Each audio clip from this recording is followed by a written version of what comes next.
Aww, so cute. Don't let these adorable Corgi puppies fool you. They have sharp little daggers coming out of their mouths, and they're not afraid to use them. Since we've started our series on Corgi training, we've received quite a few questions on puppy biting. So, in this video, we're going to provide some insight and strategies on how to curb or at least manage the biting. Let's get started. Before we jump into solutions, let's understand why those adorable Corgi pups love to nip. It's all about exploration and teething. Corgis, with their sharp minds and sharper teeth, use their mouths to interact with the world. Also, Corgis are herding dogs, and so naturally their tendency is to nip at the heels of larger animals to get their attention. Combined with puppy energy, teething, and herding instinct, it's no surprise why many new Corgi owners become frustrated in the early months of puppyhood. Truthfully, Gandalf was actually really good when it came to puppy biting. When we selected him out of his litter, we knew that we didn't want to have an ultra high energy dog, so we closely evaluated each of the 4 puppies in his litter. The larger one was quick to dash around and follow us. He was sharp, quick, but quick to nip as well as we ran around in the pen. The second was always right behind the alpha, but he was an extreme biter. He held onto mom's pant leg and was literally in the air as he bit down on her jeans.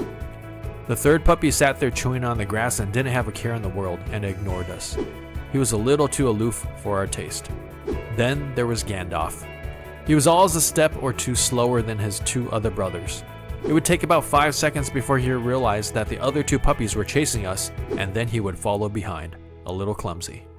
He wasn't ultra high energy, but yet he was still interested. The great thing was that he didn't bother trying to bite our pants. From there, we began doing the belly up test, where we placed each puppy on our legs with their bellies up to see if they would lay still. All 4 of them passed the test, so that didn't yield any results. Our breeder had asked us to bring along a blanket to gather the scent of the litter to allow the puppy of our choosing to adapt better when we take him home. Gandalf inspected the blanket and got in a play stance and then jumped onto the blanket. That playful action sealed the deal.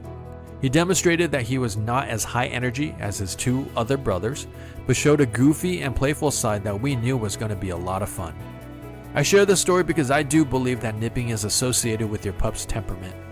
Most folks get their Corgis from breeders, so if you have the chance to be able to assess the temperament of each pup within a litter, pay careful attention to their energy level and behavior. Starting with the right pup ensures success on day 1. If you already have a crazy biter, know that Corgis are known for their intelligence and playful nature. They're quick learners, and that includes learning what they can and can't bite. It's all about guiding them through this learning process, and I'm here to share some strategies. Now, let's get into the practical side of things. Number 1. Teach what is acceptable to bite.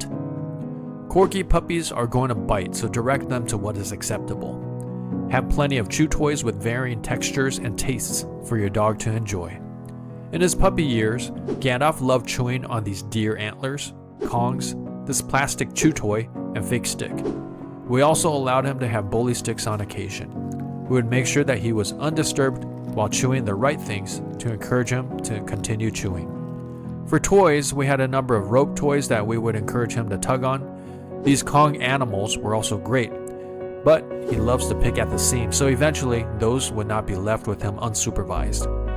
If they nip at you during play, react and say, "Ouch!" If you're playing a game and they nip you, stop playing and provide them a stern no.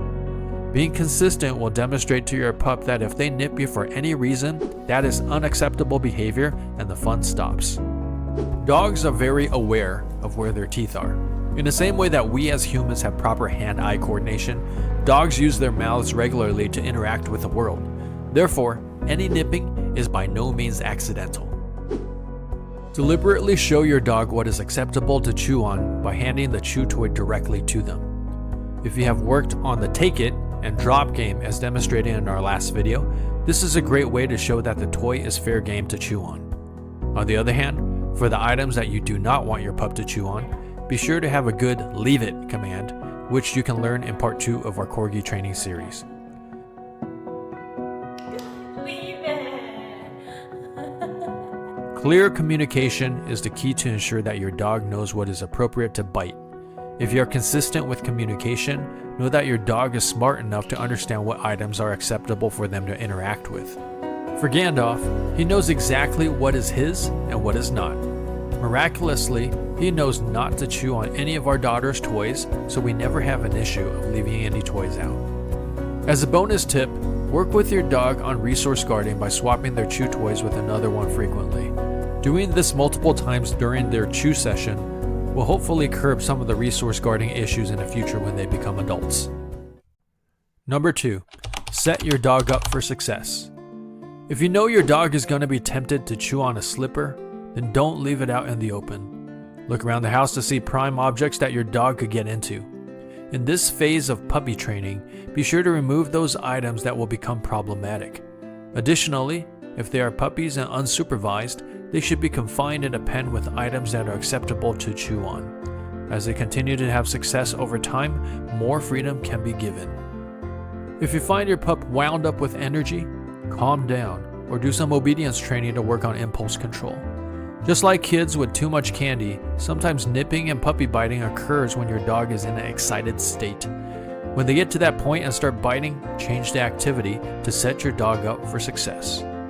Figure out what activities get your dog overexcited and try to mitigate the chance for puppy biting by rewarding them to settle or diverting them to a game of tug on a rope toy, which is an acceptable alternative to chewing up your fingers.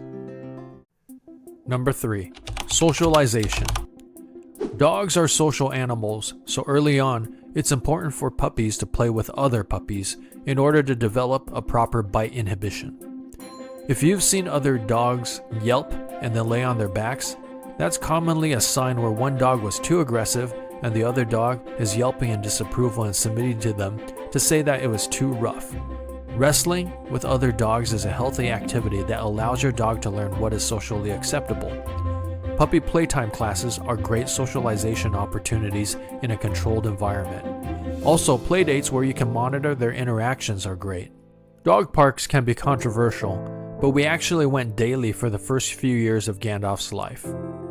In addition, as I shared earlier, we flipped Gandalf on his back when we were assessing him with the breeder. As a puppy, it's important to touch your puppy on their paws, mouths, leg, essentially to socialize them to human touch. As a puppy, we did this frequently so that Gandalf learned to trust our touch and remains gentle to us and our kids. Number 4, your puppy will mature over time. Over time, nipping, biting, chewing will be a thing of the past. Your puppy will one day grow into an adult dog who is no longer teething and excitable towards every little thing. Nowadays, the only thing that Gandalf bites that has carried over since he was a puppy is that he likes to bite the leash when we choose to run across the street. That's been a habit of his that we have never discouraged since it's so cute, so we let him do it. Otherwise, over time, all of the issues eventually faded. Be patient and continue to be consistent with the strategies that we've shared, and I'm sure your pup will be a model citizen shortly. Now, if you're struggling with potty training, check out this video right here. We'll see you in the next video.